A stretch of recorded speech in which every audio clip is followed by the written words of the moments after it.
The sweltering tropical splendour of Sulawesi seems a long way away on a cold and wet morning in northern England. But this is the first step on the way for the eager British adventurers hoping to represent their country in the 8th Camel Trophy. Risby in North Yorkshire is the venue for the finals of the British selection procedure. Here, 24 applicants will be whittled down to just 4, and those 4 will go on to the international finals of the contest. Already, thousands of applications have been studied, sorted and assessed, but only 2 British adventurers will be going on to join the finest of the international brigade. Driving ability in all types of conditions is just one of the skills which applicants are assessed on in their quest for a Camel Trophy place. It's essential, too, that contestants are at the peak of physical fitness, so they're put through their paces on the Army-style assault course. It's tough, but nothing compared to the rigours which will lie ahead in Sulawesi. Everyone who makes the final cut will have to be at the peak of fitness.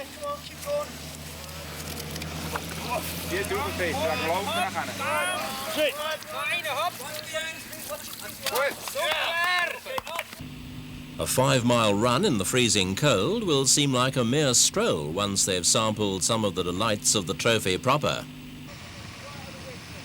Teamwork, leadership qualities and a candidate's approach to problem solving are what the assessors are looking for. There'll be plenty of occasions when a working knowledge of the winch comes in handy too.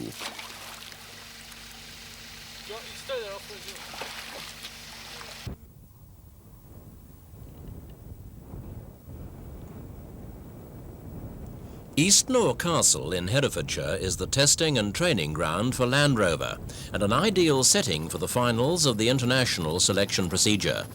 4 hopefuls from each of the 12 nations vying for 2 places in each team. Land Rovers have been chosen as the event's official vehicle in all but the first Camel Trophy. This year the contestants will use specially built and modified Land Rover 110 station wagons for their 1,325-mile journey of adventure. The Eastnor Castle land provides some of the roughest of road terrain found anywhere, an ideal venue for finding out the strengths and weaknesses of those still in the hunt for those coveted Camel Trophy team berths. Rough road driving talent is of vital importance, but there are other skills to be mastered too. The chainsaw will prove to be an indispensable tool. And there are others. Very simple. You will be equipped with one of these. Very useful tool, that. Never stand on the same side that you're cutting. If you're cutting this side, and you hit the branch, it comes off straight into the leg. So always make a point of standing on the opposite side where you're cutting. That makes sense, doesn't it? Instruction is detailed and thorough. Round the back twice and back through the loop. And the emphasis is on practical skills. Get this Land Rover across this stream, they said. 2, 1 or 2. Because that's right. You have to work it out. Yes. This will be the first of many bridges the lucky few will have to construct.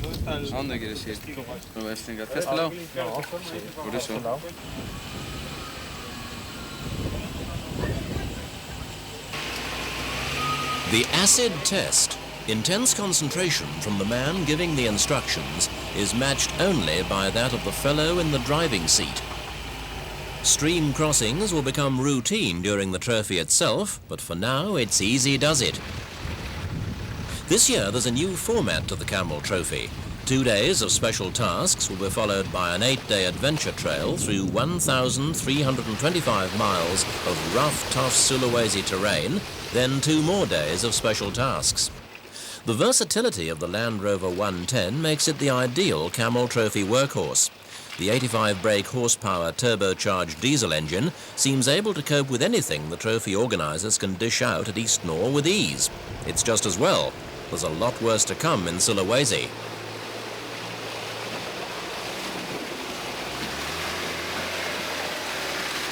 This rigorous final selection procedure takes a total of 2 weeks, with each nation's band of hopefuls undergoing 3 days of intensive training and assessment. Camel Trophy Rule 1, if in doubt, dig your way out. Rule 2, if there is any water within a 10-mile radius, then the route will go right through it at some point.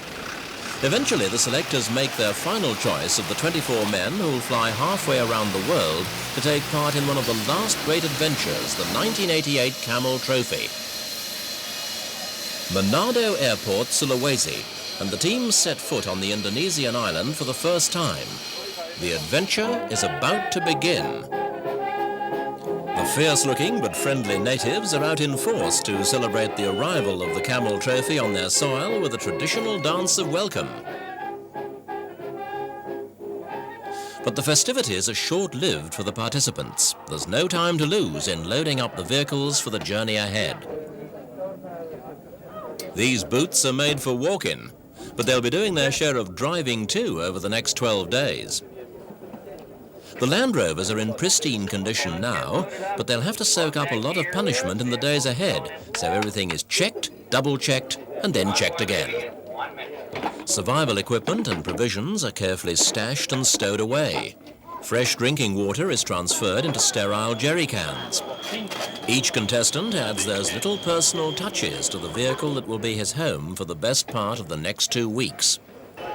And personal gear is stowed in waterproof bags as protection against the damp. There's one new team to the Camel Trophy this year, the pairing from Argentina. They and the Japanese crew are the only non-Europeans in the 12-team lineup. They say there's 2 types of climate in Sulawesi, hot and dry, and hot and wet. At the moment, it's the latter. For the first time, the Camel Trophy is being split into 2 distinct elements. The adventure trail will begin in a couple of days, but first there are 2 days of competitive special tasks. In a departure from previous Camel Trophies, the emphasis for the special tasks will be shifted from speed and vehicle recovery to navigation and teamwork.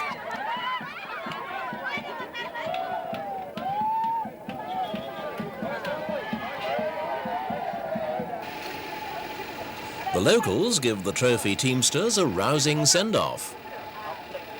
This year there are teams from Belgium, the Canary Isles, France and West Germany, Holland, Italy, Japan, Spain, Switzerland and Turkey, as well as the United Kingdom and newcomers Argentina. The winners will be decided over the 4 days of special tasks, 2 at the start of the event and 2 at the end. And the competitors will vote among themselves for the Team Spirit Award, which goes to the crew which best embodies the spirit of this unique event. Just 20 kilometers from Manado, the Camel Trophy train pitches camp for the first night. The good news is that it's dry. The bad news is that no one expects the rain to hold off for long. Bivouacs are improvised, and the competitors start to get used to the unfamiliar equipment. The Belgians have the cooking organized. They get 2 accompanying journalists to make the meal.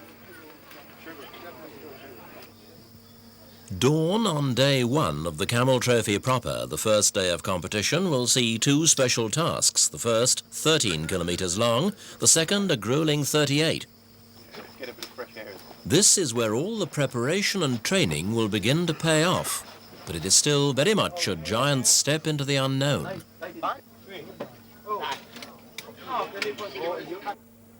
There's the last driver's briefing from event manager Jim Slade. And a last look at the map of the island, which the convoy will traverse from north to south during the 12 days of the event. At last, the order is given for the wagons to roll, and the Camel Trophy convoy sets out on its 1,300-mile trek into some of the most difficult territory attempted in the 8-year history of the event. The Italians, 3 times winners of the Camel Trophy, are once again the favourites.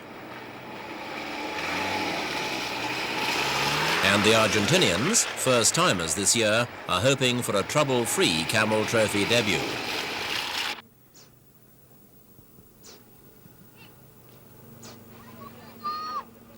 The Dutch won the event 5 years ago in Zaire, and they're flying the flag in the hope of a victory this time around. One by one, the Land Rover 110s arrive at the embarkation point for the first special task. There's a last-minute briefing for each and every one of the crews to make sure they know exactly what is expected of them over the 13-kilometre navigation test. An ideal time has been predetermined, and the crew who finishes in the nearest time to that will gain maximum points. Lots are drawn for starting position, and it's the Spanish team of Francisco Pardo Brucar and Jose Luis Esarte Goyna who set the ball rolling. They start in the dry, but before long, the heavens open. That's not the noise of gunfire, it's the rain beating on the camera during the typically tropical downpour which beset the first day. The heavy rains of this region can turn the smallest stream into a raging torrent in a matter of minutes. But the Land Rovers weather the storm in fine style. The French crew of Francois Léonard and Eric Spekerman are the only ones to hit trouble with a persistent electrical fault.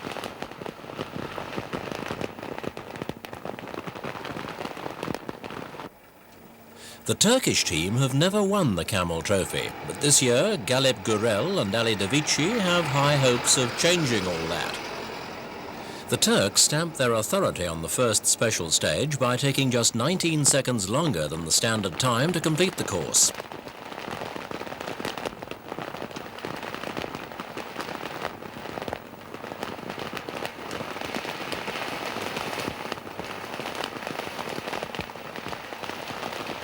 The friendly Turkish team are not above checking the route with a wayside camera crew if necessary.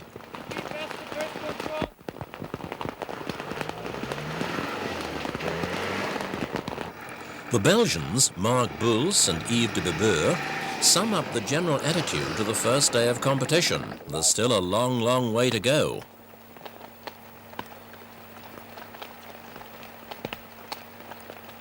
During the tricky later stages of the task, the Germans became stuck 4 times and had to winch their way out on each occasion, but they still managed to finish in 6th and 8th places on the 2 special stages.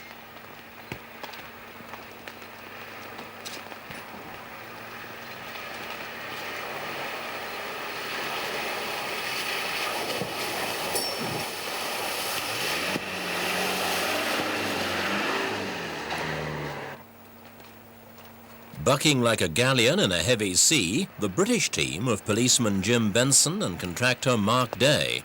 They had trouble on the first test and took more than 2 minutes longer than the set time to finish 8th.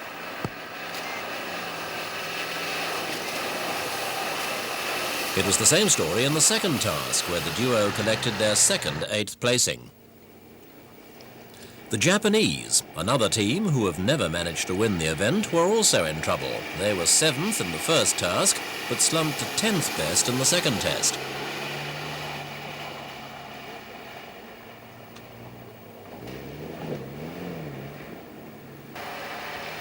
The Argentinian newcomers, Daniel Aguila and Juan Sanchez Catala, lost time when they became stuck behind the French team, who were stranded with their electrical fault. But the problems of the French weren't confined to lack of sparks. They also found themselves having to resort to the winch after getting themselves stuck in a ditch.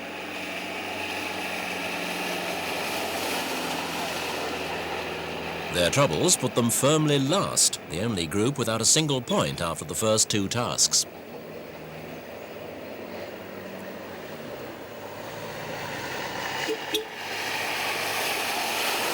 Canary Islanders Werter Sherry and Jose Mario Villavicencio had the advantage of being the first car through the task, but they were soon in the wars on stage 2 when they hit a rock and suffered a puncture.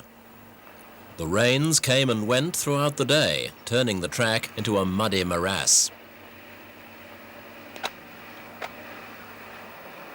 The Italians, Silvano Dell'Anna and Edmondo Licursi, sailed through the sea of mud with ease. They were just 10 seconds behind the winning Turks on stage 1. Full speed ahead for the Germans, who need to make up time after crashing and damaging the front of the Land Rover.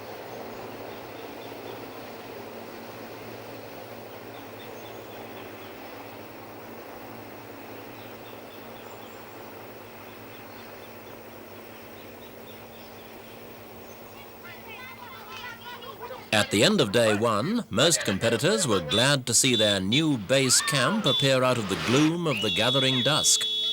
Even the kamikaze dogs turned out to greet the travellers, but the Swiss team of Peter Dudley and Leo Kalber-Matten managed to avoid the canine spectator and an international incident into the bargain.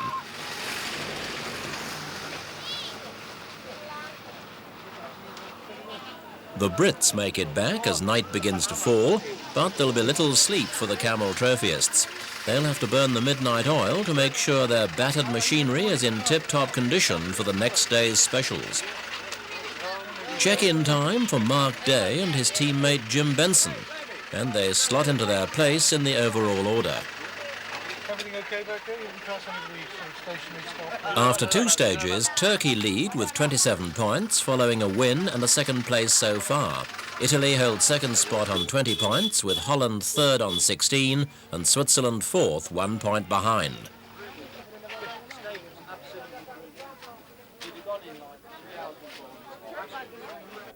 A lone Land Rover picks its way carefully through the Sulawesi jungle on day 2 of the 1988 Camel Trophy adventure.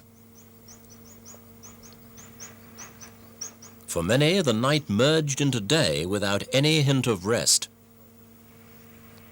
The Japanese team of Koichi Kinoshita and Toru Segiguchi were up all night, changing a burnt-out clutch on their turbo diesel Land Rover.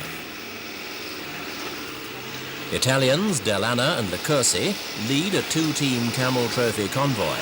Behind them, the Canary Islanders, who, much to their own surprise, aren't last in the competition.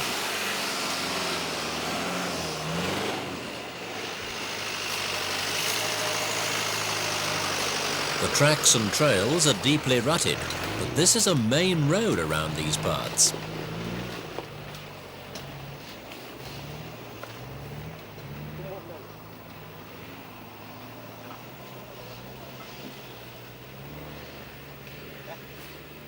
The Turks have already shown they mean business by leading after day 1, and they continue in fine form on the second set of tasks, winning Special Test 4 and maintaining their overall lead with determined driving like this.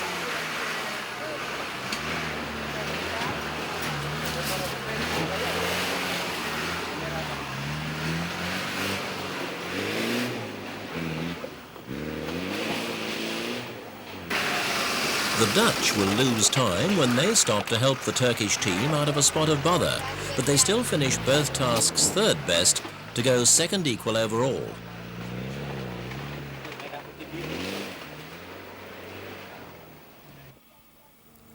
The Spaniards, last but one in the standings at the beginning of the day, have an eventful time, but still manage to boost their overall position. They're forced to stop twice. First to mend a bent steering arm, and again to help the Japanese pair, in danger of overturning. But despite their problems, and the returning rain, they reckon they're enjoying their Camel Trophy so far.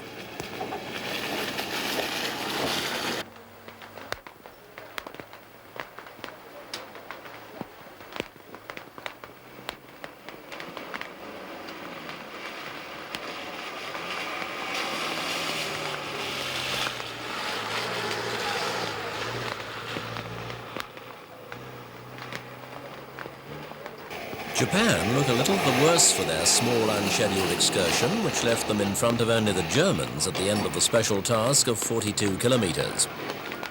The cause of the problem was a map reading mistake, which put them 20 minutes off route.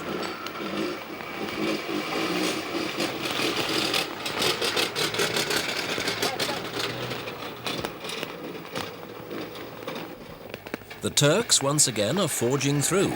They have time to make up after a series of troubles caused them to slump to 5th on the first of the day's special tasks. A bridge collapsed underneath the Land Rover and the crew had to be pulled clear by the team from Holland. Then later, a tree fell across their path.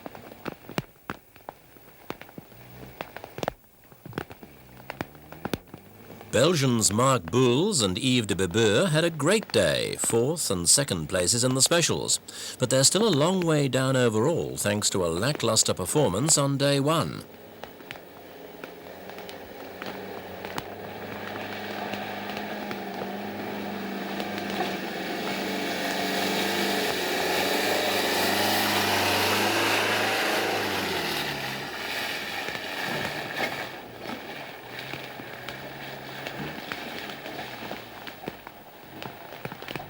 Around here, it sometimes seems as if they have never gotten around to inventing the wheel.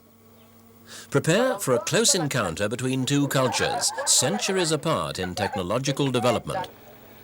Four-wheel drive meets four-hoof drive.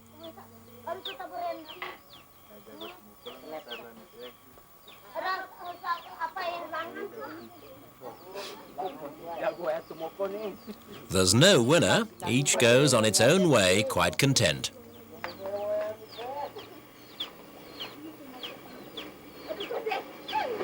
The Germans, who find themselves in the deepest trouble on day 2. Dirk Batterman and Norbert Skodok's Land Rover slipped into a ditch and landed on its roof. Neither man was hurt and the vehicle was undamaged, but it took hours to winch the team clear, and they finished last in both specials, causing them to slide to 9th overall.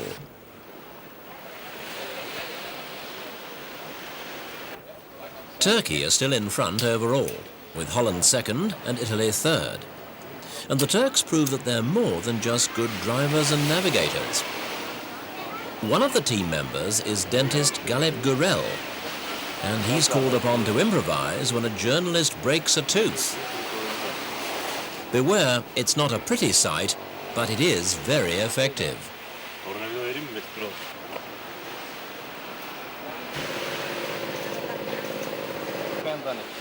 The United Kingdom won stage 3, but is that the objective? What's the object for you for Camel Trophy? Is it to win or just to enjoy it? Bit of both. I want to win and I want to enjoy it. And a win would make the enjoyment even better, but I'm going to enjoy it anyway. Leonard, what do you think of Sulawesi? Sulawesi, oh, I think this is a great country. I thought there should be a little bit more sun, but it's musson now. It's raining many times a day. A lot of clouds and very hot. But the people here they are very friendly. We are now in a sector it's called Minahasa, and they called it the 12th province of Holland. So all the people are Holland-minded. They give us fruit, they give us everything. They sing Dutch songs for us, and well, we really enjoy it here. What do you think of Sulawesi? What are your impressions of the island? Yeah, the island itself is very, very nice. I mean, it's green. It's very green right now because we are in the rainy season, and it's about the people. People are very nice too. They're very, very friendly. All the villages we went through, there are always a lot of people. I mean, waving hands and things like that and shouting. It makes me feel very well. Eric, what do you think of the other teams that have come on this year's Camel Trophy? Is it a good spirit? Well, for me it's difficult to compare from the other years because I never made the Camel Trophy. But it looks nice. I mean, I'm so glad to be here anyway that whatever, if even some team will be very competitive, if that's the word, it's not my problem. Our politic is to go through the island of Sulawesi for the Camel Trophy, and that's the main point. A few thoughts from some of the intrepid adventurers as they begin the longest and most grueling part of their adventure trek. After being seen off from their base camp at Kora Kora by the local governor and police outriders, the 18-car convoy is on its own again as the Camel Trophy travellers head towards the mountains. The drive's meant to be easy, but several teams hit trouble. The British are to break a differential casing and spend until 2 a.m. at the roadside. The Spaniards find the going tough too, slipping into a ditch. But it's all in a day's toil as the Camel Trophy keeps on trekking.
A bridge too far for Belgians Marc Bulls and Yves de Bebeur stuck fast as the rickety bridge collapses underneath their Land Rover. The makeshift river crossing finally cried enough after 10 years' traffic passed over in the space of an hour. A near thing for Belgium, but immediately the camaraderie of this unique event comes to the fore as the rival teams set to work to extricate the stricken vehicle from its precarious perch. The combined efforts of the British, German, Italian and Canary Island teams winched, manhandled and coaxed the Belgians safely to the shore. But the bridge is a little the worse for wear and is in need of some serious repairs.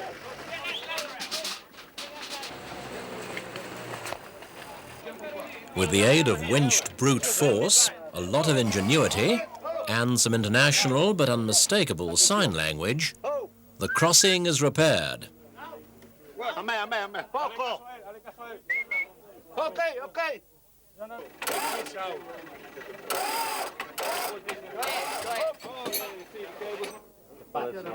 And the rest of the Camel Trophy convoy makes it over the water, leaving the bridge good for another 10 years' use.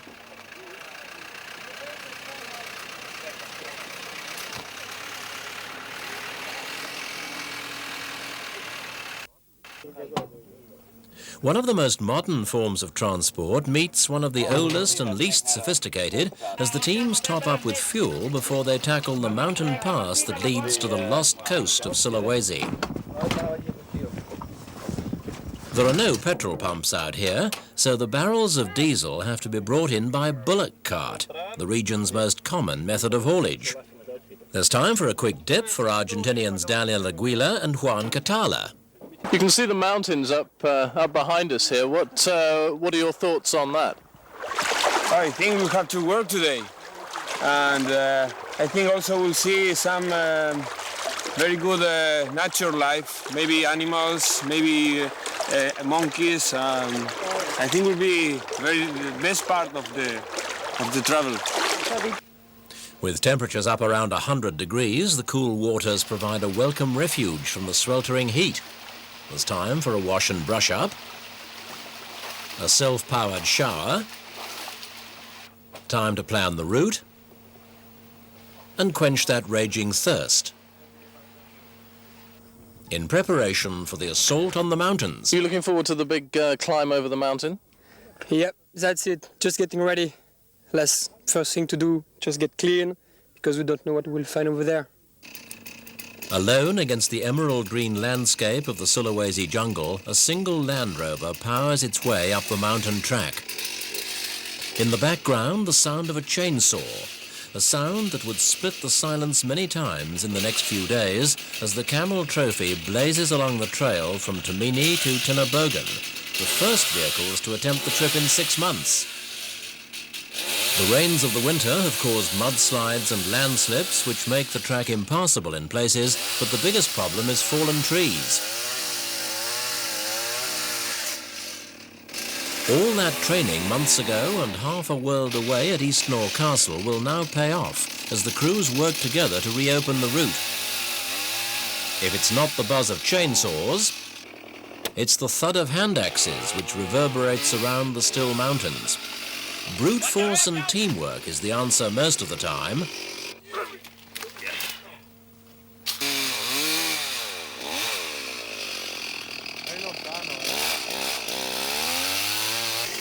And if in doubt, dig your way out.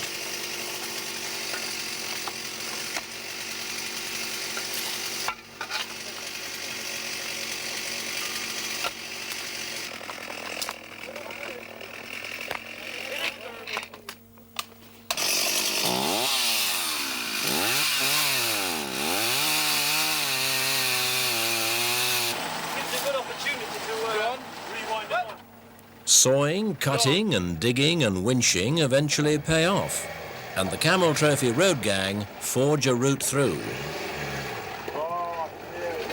It's only a matter of time, though, before they find the path blocked once again. With all the obstacles, progress is painfully slow. By the end of the day, just 21 kilometers is on the clock. Sometimes the track is barely wide enough for a vehicle to pass. Luckily, there's little prospect of meeting someone coming the other way. In line astern, the Camel Trophy train, about as far as you can get from the desert.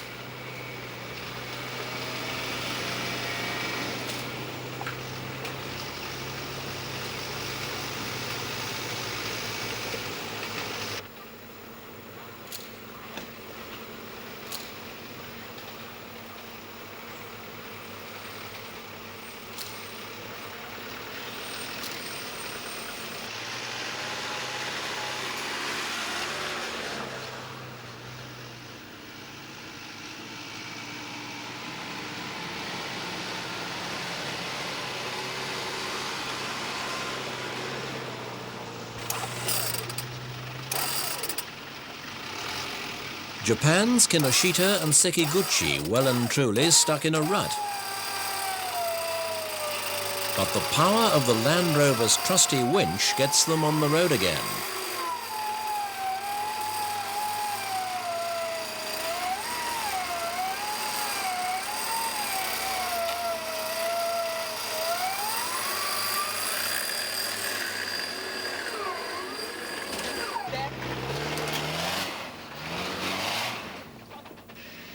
The Japanese experience makes the rest a little wary.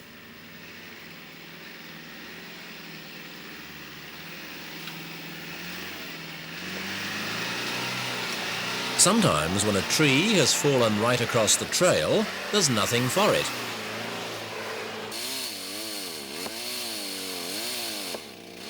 You just have to chop out the middle,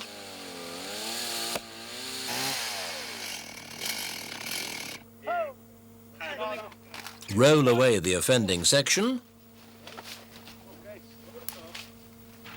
and drive through the gap.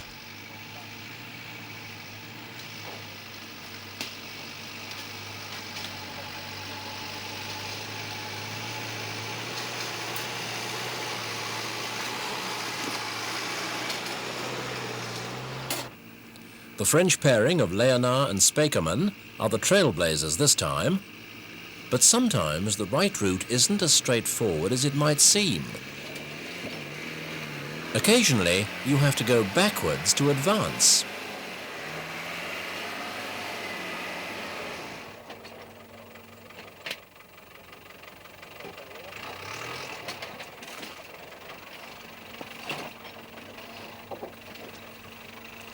The months of rain make the steep climbs ultra-treacherous, but the Turks seem to have driving technique off to a T.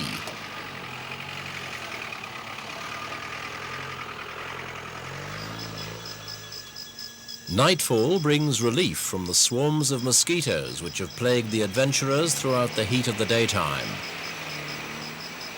The insects have proved to be a serious hazard. Dutchman Leendert Ursum and Merk de Jong put their vehicle into a ditch when driver Leendert was attacked by a swarm which made him completely lose control of the Land Rover. The UK team have been having further trouble with their transport, losing time again and again with a recurrent differential problem. However, Land Rover's specialist engineer on the event, Colin Hill, and mechanic Fred Wanicek will replace the entire diff at the next night halt.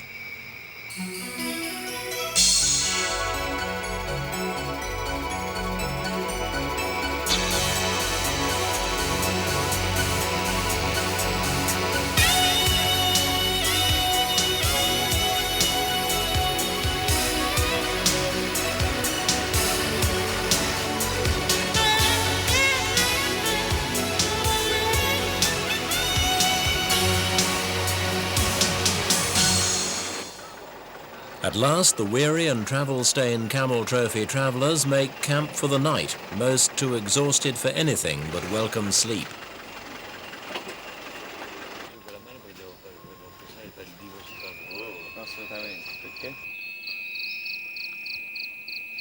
And there's precious little sleep. Everyone is up at first light to ready themselves for the 6:30 start.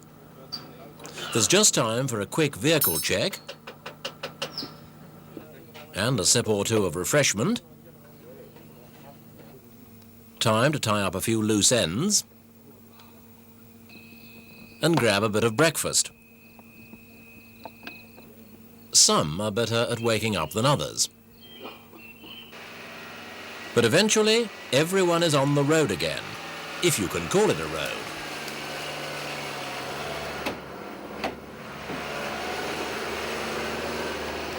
It is now the end of March, and this road hasn't been driven since the Camel Trophy reconnaissance trip the previous September. The convoy meets obstacle after obstacle.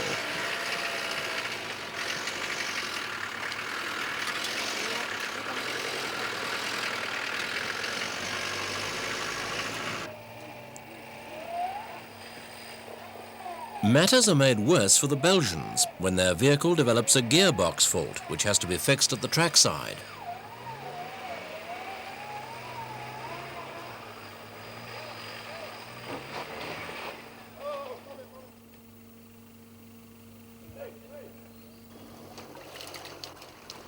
The going is made so treacherous because there appears to be a safe, if dusty, surface. In fact, the dust covers a deadly layer of slippery mud. Every single climb has to be approached with the utmost caution. One mistake could spell disaster. But the Argentinians are safely through this time.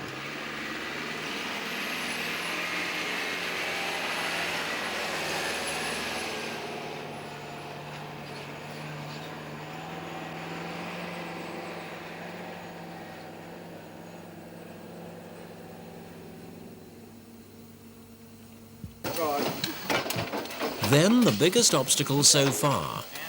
Yet another landslip blocks progress. There's nothing for it but to bring out the metal roadway tracks and manhandle them into position.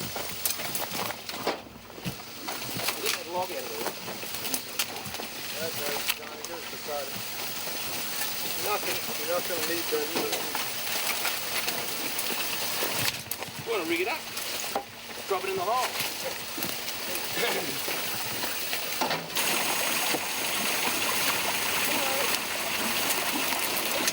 Eventually, the makeshift road is ready for the ultimate test. The Land Rover has to be lined up inch perfect. But the Brits make it over without any problem.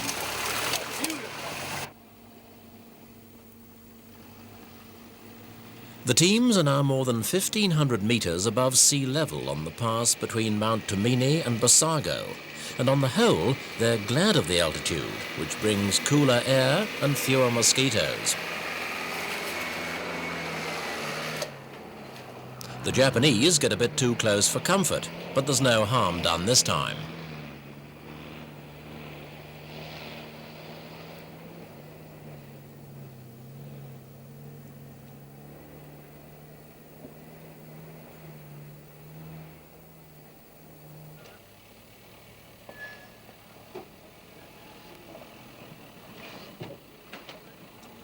Gently does it for Germany.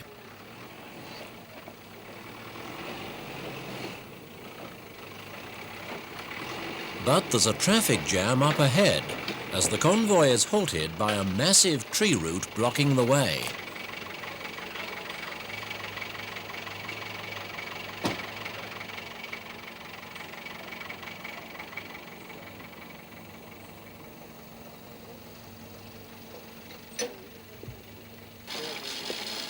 Pickaxes, chainsaws, winches, axes and muscle are the only answer if there's to be any further progress today.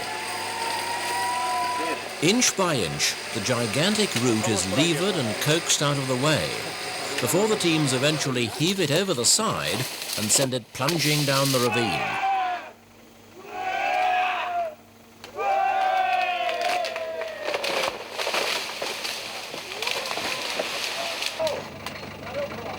But it's still not easy for the trailblazers to get through.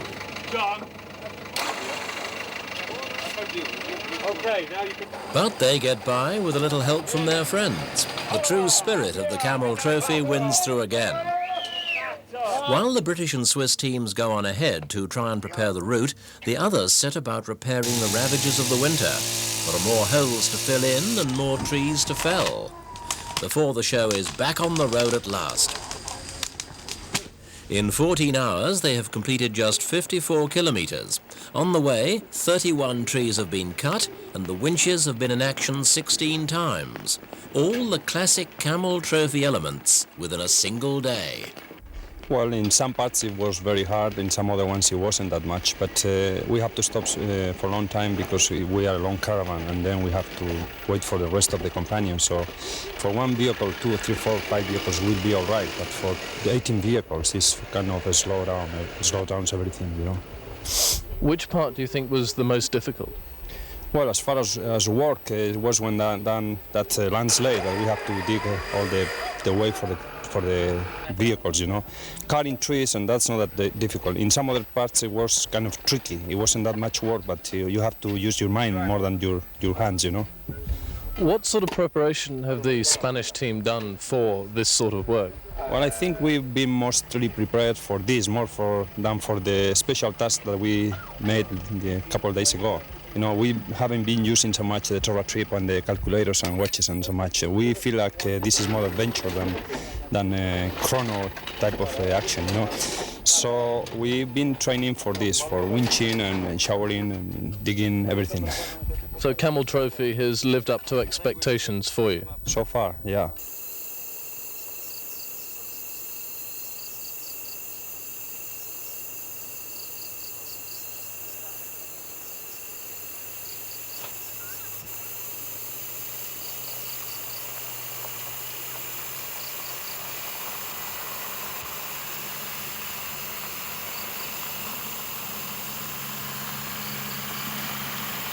Headlamps splitting the dark of the night, the Camel Trophy train continues its relentless progress. Everything seems to be going smoothly, but trouble always strikes just when you least expect it. This time it's the Turkish team, leaders in the competitive part of the event, who find themselves sidelined. Their Land Rover 110 has soaked up so much punishment that the front differential finally cried enough and had to be disconnected. Fortunately, a replacement had been requested earlier when the British team thought theirs was on the way out. Everyone mucks in to lend their comrades a hand. A remarkable bond has been forged between the participants in the true spirit of comradeship that is the aim of the Camel Trophy. After a long night's work supervised by Australian mechanic Fred Wanicek, the show is back on the right track and ready for the painstaking descent from the mountains.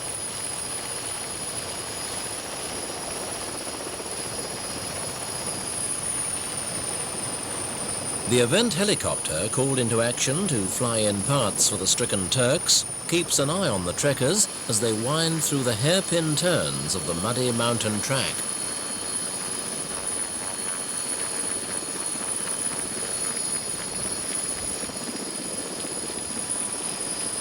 Now they are out of the mountains, the temperatures soar again, and water is a welcome sight as they head towards the coast. At the lunchtime halt, there'll be the chance of a bath and a change of clothes, the first for several days. The only problem in the convoy is a gear selection gremlin which halted the Japanese for a while. It took 2 hours to fix, then the Japanese team promptly drove into a ditch, so eager were they to make up for lost time. In addition to the 12 team vehicles, the Camel Trophy convoy also contains a further 6 support Land Rovers, carrying supplies, first aid equipment, provisions and other essential cargo. This time it's one of these which finds itself on its side. By now it is a well-drilled team that springs into action with winches, pulleys, muscle power and know-how to right the stricken automobile. A rescue that would have taken hours at the beginning of the event is now completed in half the time. Wait a second, I'm releasing this out.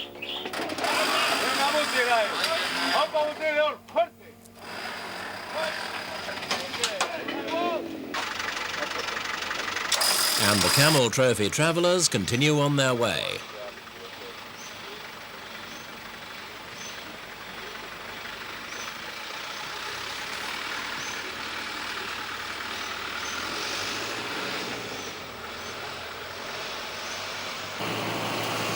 The United Kingdom's Jim Benson and Mark Day tackle one of the most treacherous climbs in the entire event.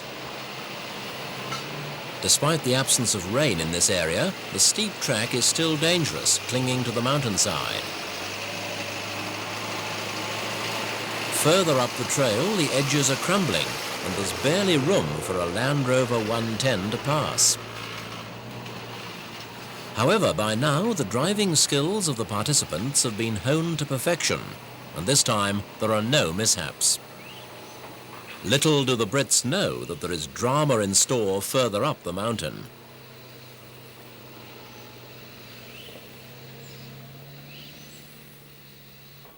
The Belgian team, Marc Bulls and Yves de Bebeur, had hitched a tow from the French crew when their transmission failed. The long tow rope allowed the second vehicle to run wide on a bend, and driver Yves found himself a helpless passenger as the Land Rover headed for a sheer 400-metre drop. Luckily, German, Italian and Canary Island teams were on hand to complete the trickiest rescue operation of the event so far. Inch by inch, the Belgian vehicle is coaxed away from the precipice, and the Belgians decide to mark the site of their lucky escape with the universal danger sign. If there's towing to be done in future, ropes will be short and drivers more vigilant. It could so easily have ended in disaster. For the Belgians, with their smashed transmission, the going would have been impossible but for the spirit of the Camel Trophy once again coming to the rescue. With the Italians in the front pulling and the French pushing from behind, the Belgians became part of a 10-wheel drive train, and the Camel Trophy forged onwards towards the event's climax, the 4 final special tasks.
want to see how...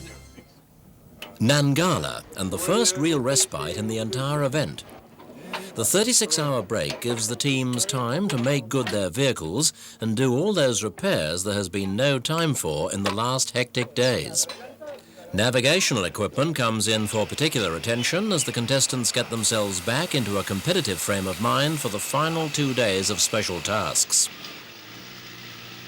Most of the field found the going easy as predicted. All except the Brits finished within 36 seconds of the Canary Islanders. The unfortunate Benson and Day were minutes adrift.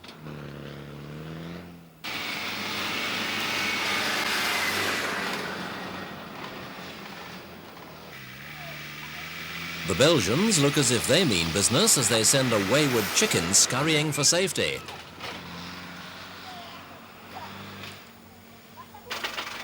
Easy does it as the Dutch press on into the night on special number 6, the most difficult of the tasks so far. Holland end the day in second place overall behind the Turks.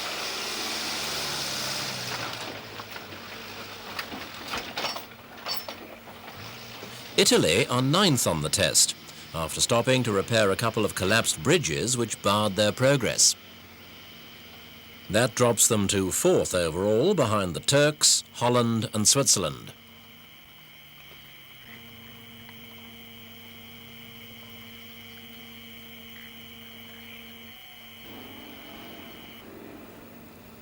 Sometimes speed is the answer, sometimes it leads to disaster. The French get away with it this time. Shaken but not stirred, perhaps, they take it a bit easier next time.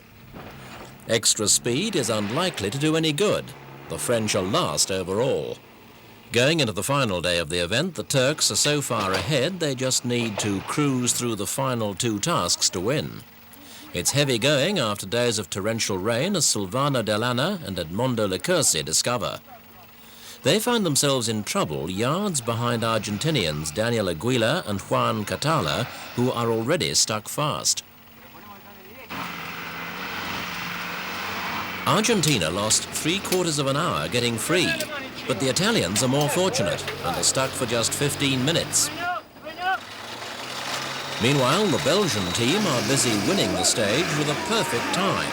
Turkey are just 1 second behind.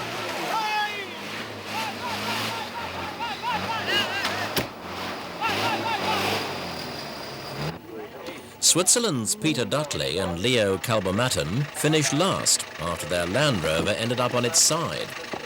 The vehicle had slipped out of control on the exit of a bamboo bridge and it stuck fast.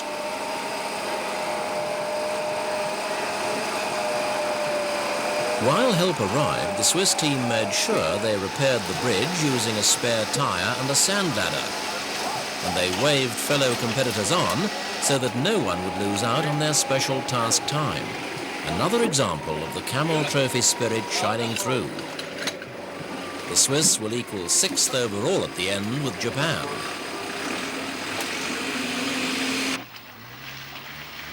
The success story of the competitive sections has undoubtedly been the Turkish team of Galip Gürel and Ali Davici in the Land Rover they have nicknamed the Flying Carpet. They can afford to finish last but one on the final special task and still win handsomely.